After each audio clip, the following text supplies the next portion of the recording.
Hello students, welcome to life science class. आज हम लोग पढ़ने जा रहे हैं वाटर पोल्यूशन, आबी आलूदगी। तो वाटर पोल्यूशन का क्या मतलब हुआ कि जब पानी में नुकसानदेह और जहरीली मादा शामिल हो जाती है तो उससे पानी जो है आलूदा हो जाता है और फिर जानदारों के लिए मुज़िर साबित होती है। तो इसी को हम वाटर पोल्यूशन कहते हैं। वाटर पोल्यूशन से पहले हम आपको लफ्ज़ से तारुफ कराएंगे। वो लफ्ज़ है water body. Water body,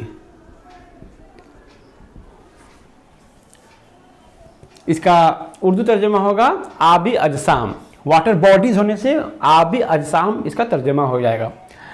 water body किसे कहते हैं?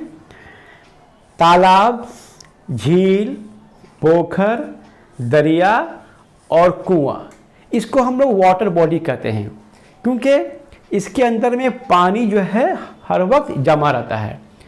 तो वाटर बॉडी से मुराद क्या है? दरिया, झील, तालाब, पोखर, कुआं, ये हो गया वाटर बॉडी। तो वाटर पोल्यूशन से मुराद क्या है कि दरिया का पानी पॉल्यूटेड हो जाएगा, तालाब का, झील का, पोखर का, कुआं का। इन वाटर बॉडीज़ का जब पानी आलूदा हो जाता है, जब उसके अंदर में जहरीले नुकसानदेह मादे जब शामिल हो जाते हैं तो हम कहते हैं कि इन वाटर बॉडीज़ का पानी आलूदा हो गया है। तो वाटर पोल्यूशन समझ में आ गया कि वाटर पोल्यूशन किससे कहते हैं। अब हम जानने की कोशिश करेंगे कि वाटर पोल्यूशन किन किन वजहों से होता है। तो वाटर पोल्यूशन जो है, जाहिर सी बात है, उसके अंदर जब नुकसानदेह और जहरीले मादे जब शामिल होते हैं तो वो वाटर पोल्यूशन होता है। अब ये देखना है कि ये नुकसानदेह मने गलीज, गलाजत, नुकसानदेह मादे पानी में शामिल कैसे होते हैं और इसका सोर्सेस क्या है। तो सबसे हम पहले चलते हैं, घरों से शुरू करते हैं।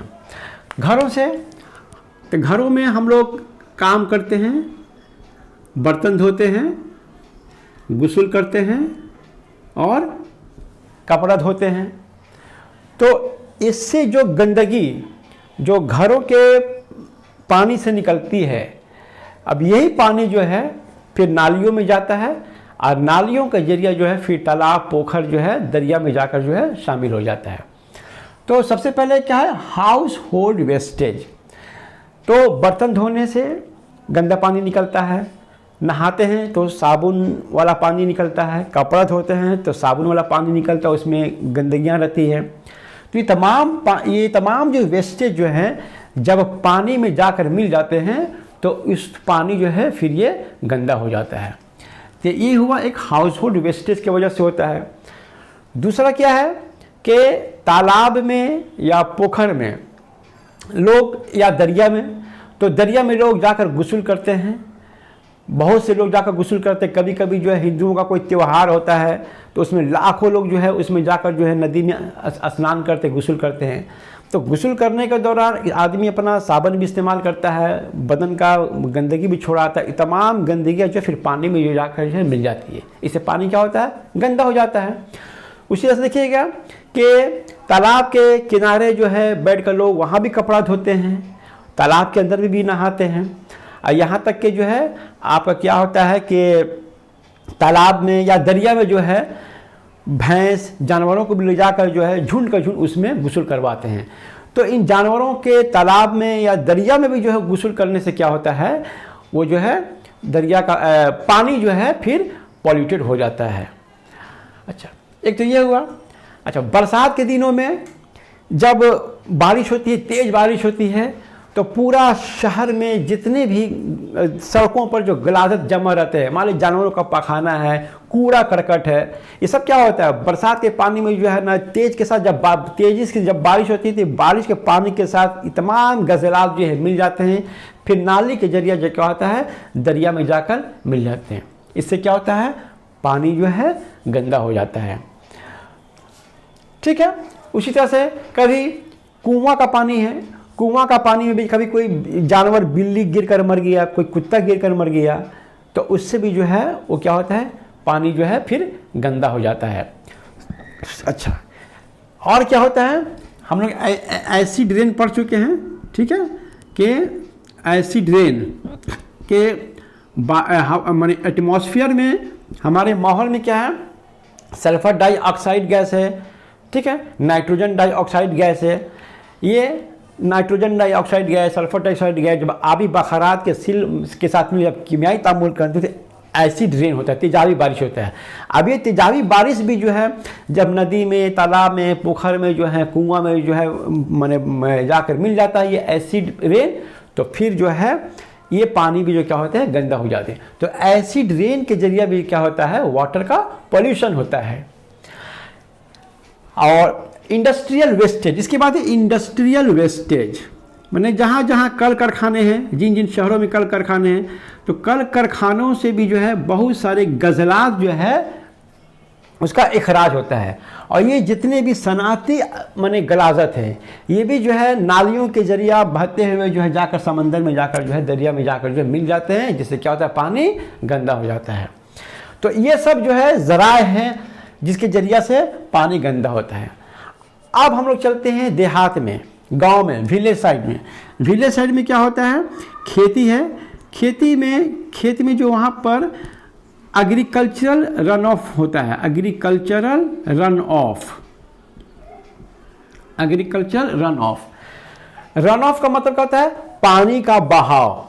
पानी के बहाव को हम रन ऑफ कहते हैं, मैंने ड्रेनेज मैंने water drain away, water drain away. जब वो पानी का जो है बहाव होता है, अपने एक मुकाम से पानी बहकर जब दूसरी जगह तेज रफ्तार के साथ जाता है, तो उसको हम कहते हैं run of. Agriculture run of का उर्दू क्या होगा, ज़राई बहाव। एग्रीकल्चर में क्या होता है, खेतों में जो है हम लोग जो है केमिकल फर्टिलाइजर्स इस्तेमाल करते हैं, पेस्टिसाइड इस्तेमाल करते हैं, हर्बिसाइड इस्तेमाल करते हैं। और जो एग्रीकल्चरल जो फर्टिलाइजर्स है, फर्टिलाइजर्स, इसको जो हम लोग इस्तेमाल करते हैं फर्टिलाइजर्स, तो इसमें आमतौर पर जो है फॉस्फेट और नाइट्रेट, इसका इस्तेमाल जो है खेतों में ज़्यादा होता है, इसका इस्तेमाल होता है। अब देखिए, जब तेज बारिश होती है या सैलाब आ जाता है, तो जो खेत है उसमें भी पानी भर जाता है। अब जब पानी भर जाता है तो फिर क्या होता है, खेतों से जो है पानी तेज रफ्तार के साथ फिर जो है बहना शुरू होता है। और तेज रफ्तार के साथ पानी ये बहता हुआ फिर जो है आस पास में जो तालाब है या पोखर है या नाली है, वहाँ जाकर ये जो है पानी जो उसमें जाकर मिल जाता है। तो इसको कहते हैं एग्रीकल्चरल रन ऑफ। तो एग्रीकल्चरल रन ऑफ क्या हुआ कि एग्रीकल्चरल रन ऑफ को हम लोग इस तरह से समझें कि ज़राअत में इस्तेमाल होने वाले कीमियाई मादे, ज़राअत में इस्तेमाल कीमियाई मादे जैसे पेस्टिसाइड, हर्बिसाइड, कीमियाई खाद वगैरह बारिश के पानी के साथ बहकर आसपास के तालाब, नदी, झील वगैरह में पहुंचकर आबी आलूगी पैदा करते हैं। तो ये एग्रीकल्चरल रन ऑफ कहलाता है। तो एग्रीकल्चरल रन ऑफ की वजह से भी जो है पानी जो है गंदा हो जाता है। तो हमने देखा कि किस तरह से वाटर पोल्यूशन होता है। तो वाटर पोल्यूशन के असबाब में हम लोगों ने देखा हाउस होल्ड वेस्टेज है, एसिड रेन है, इंडस्ट्रियल वेस्टेज है, एग्रीकल्चरल रन ऑफ है, और जो है इसके अलावा जानवरों का जो है तालाब में नहाना, तालाब के किनारे बैठकर कपड़े धोना, उसके अंदर गुस्ल करना, यहाँ तक कि लोग वहाँ पर जाकर बर्तन भी धोते हैं। तो इसके जरिए से जो क्या होता है, वाटर को पोल्यूशन हो जाता है। तो ये था कॉजेज ऑफ वाटर पोल्यूशन। अब हम लोग देखते हैं कि वाटर पोल्यूशन के वजह से जो है आपका क्या इफ़ेक्ट्स होता है। तो सबसे पहले जो है इसका जो सबसे जो इफ़ेक्ट होता है कि पानी में वाटर जब पोल्यूटेड हो जाता है तो इससे बहुत सारे water borne diseases, water borne diseases, water borne diseases माने पानी से पैदा होने वाली बीमारियां जो है पैदा होती है। अब इसमें कौन कौन सी बीमारियां हैं? कॉलेरा है, आपका कॉलेरा है, ठीक है, आपका और जो है कॉलेरा हो गया, डायरिया भी हो जाता है, डायरिया है, आपका टाइफॉइड है, जॉन्डिस है। तो इस तरह से क्या होता है कि पानी के गंदगी की वजह से जो है, वाटर पॉल्यूशन की वजह से वाटर बोर्न डिजीजेज होते हैं, यानी कॉलेरा, डायरिया, टाइफॉइड और जॉन्डिस। और एक जो है वाटर पॉल्यूशन की वजह से जो प्रॉब्लम जो होता है, जो पॉल्यूशन होता है, वो उसको हम लोग कहते हैं यूट्रोफिकेशन। यूट्रोफिकेशन,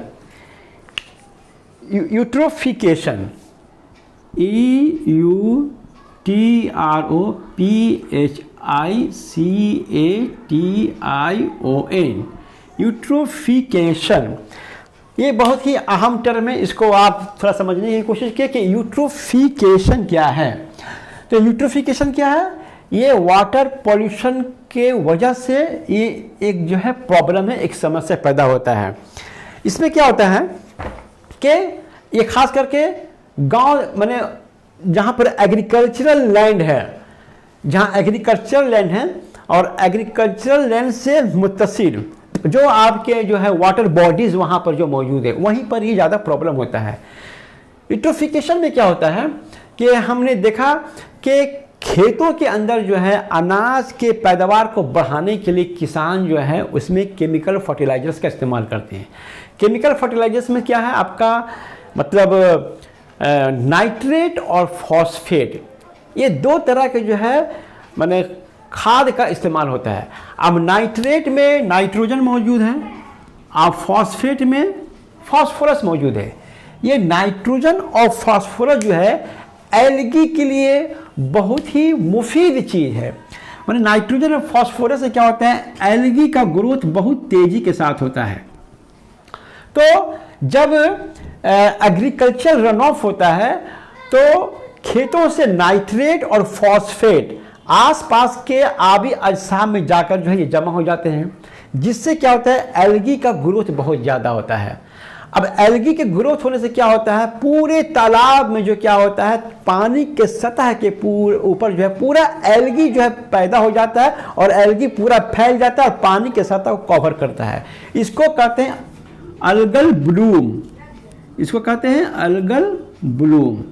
तो अलगल ब्लूम क्या हुआ कि ये एग्रीकल्चर रन ऑफ के जरिया जो नाइट्रोजन और फास्फोरस जो है आबी अजसा में जब आकर मिल जाते हैं तो उससे एल्गी को ग्रो होने में, उसके नशोनुमा होने में जो है बहुत ज़्यादा मदद मिलती है। अब बहुत जो है एल्गी पैदा हो जाते हैं जो पूरे तालाब के माने सतह को क्या करते हैं, कवर कर लेते हैं। इसको कहते हैं अलगल ब्लूम। अब देखिए, अब अलगल ब्लूम हो गया, पूरा एल्गी भर गया। अब एल्गी को तो ये भी तो जानदार है, इसको भी तो मरने पड़ता है। तो ये इतने सारे जब एल्गी जब पैदा हो जाते हैं और फिर जब इनका डेथ होता है, तो इनके डेथ होने के बाद, मर जाने के बाद इसका डिकम्पोजिशन शुरू होता है। डिकम्पोजिशन एल्गी का डिकम्पोजिशन होता है, एल्गी का डिकम्पोजिशन मतलब क्या हुआ, किसी जानदार का डेड हो जाने के बाद उसके बॉडी का पूरा डिसइंटीग्रेट होना, माने डीके होना, सड़ना, गलना। इंसान भी देखिए जब मर जाता है उसे हम कब्र में ले जाकर जब डाल देते हैं तो कुछ दिनों के बाद क्या देखते हैं, उसका बॉडी वहाँ नहीं रहता है। बॉडी क्या होता है, बॉडी डिकम्पोज हो जाता है, डीके हो जाता है। उसी तरह से जब भी कोई जानदार की जब मौत वाक़ई हो जाती है, फिर तो उस जानदार का डीके होता है, डिकम्पोजिशन होता है। अब उसको डिकम्पोजिशन कौन करता है, उसका डिकम्पोजिशन करता है बैक्टीरिया डिकम्पोज करता है, और दूसरे माइक्रो ऑर्गेनिज्म उसको डिकम्पोज करते हैं, डीके करते हैं, माइक्रो ऑर्गेनिजम्स। ठीक है, तो बैक्टीरिया और माइक्रो ऑर्गेनिजम्स उस माने एल्गी को क्या कहते हैं, डिकम्पोज और डीके करते हैं। अब इस डिकम्पोजिशन के प्रोसेस में क्या होता है कि बैक्टीरिया को जो है ऑक्सीजन की जरूरत पड़ती है। डिकम्पोजिशन प्रोसेस में बैक्टीरिया को ऑक्सीजन की जरूरत पड़ती है। अब ये बैक्टीरिया ऑक्सीजन कहाँ से लेता है? उसी तालाब के पानी में जो ऑक्सीजन जो डिजॉल्व है, जो घुला हुआ, वहीं से ऑक्सीजन को ये तहसील करता है। अब ऑक्सीजन के तहसील होने के बाद क्या होता है कि पानी में जो ऑक्सीजन मिला हुआ है उसकी मिकदार क्या होती है? घट जाती है, जिससे अब क्या होता है कि पानी के जो आबी जानवर, मछलियाँ, वो जो है फिर जो है ऑक्सीजन की कमी की वजह से मरना शुरू कर देती है। तो इस पूरे अमल को यूट्रोफिकेशन कहते हैं। तो यूट्रोफिकेशन क्या हुआ कि एग्रीकल्चर रन ऑफ की वजह से जो नाइट्रेट और फास्फेट जो मिट्टी में मिला हुआ है वो पानी के बहाव के साथ जो है तालाब, पोखर में जाकर मिल जाते हैं। इसमें खास करके नाइट्रोजन और फास्फोरस मौजूद होते हैं। इसके वजह से एल्गी का ग्रोथ बहुत ज़्यादा होता है। ये एल्गी फिर बाद में तालाब के पूरे सतह को कवर कर लेते हैं। फिर जब इस एल्गी का जो मौत वाक़ई होता है तो इसको डिकम्पोजिशन में इसका डीके होने लगता है, सड़ने गलने लगता है। इस सड़ने गलने के पूरे अमल में जो है ना बैक्टीरिया जो है मदद करती है।